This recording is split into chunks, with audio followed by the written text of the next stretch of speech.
जोड़ा सुहाग का उठ गया, मंगला की जो है सखी बाट। तो ये जो फुलेरा दूज को जैसे विवाह उत्सव हो गए और अपने मंदिर में भी कल विवाह हो के गया, तो वह विवाह के उपरांत जब शयन हो गई है, अब सुबह के समय पे जब ठाकुर जी के नेत्र खुले हैं और वो अपनी सैया पे ही दोनों जने हैं, तो जब वो उठ गए हैं, वही भाव में सखियां बाट जो रही हैं कि अब मंगला को समय हो रहा है, कैसे प्रिया प्रीतम को जगाएं। सखियों को आज्ञा मिली दया, प्रवेश को जाने निज ठाठ।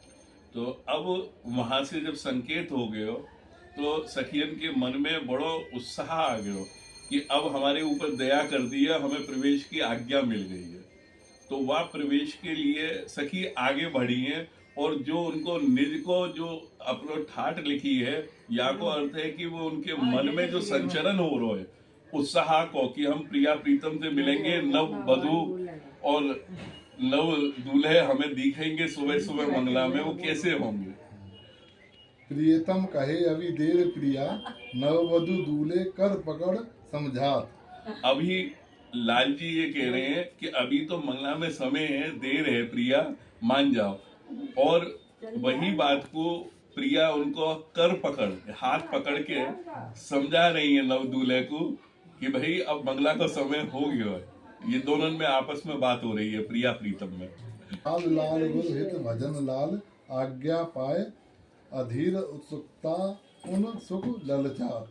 तो यहाँ पे हमने अपनो भाव अपने गुरु जी की कृपा से ये जो प्राप्त भयो है वही लिखो है कि अब मन में अधीरता के साथ में ये उत्कंठा हो रही है, एकदम उत्सुकता के साथ, कि भाई अब हमें कैसे भी करके श्री जी की शरण में जाने को अवसर प्राप्त हो और वह को दर्शन कर सकें।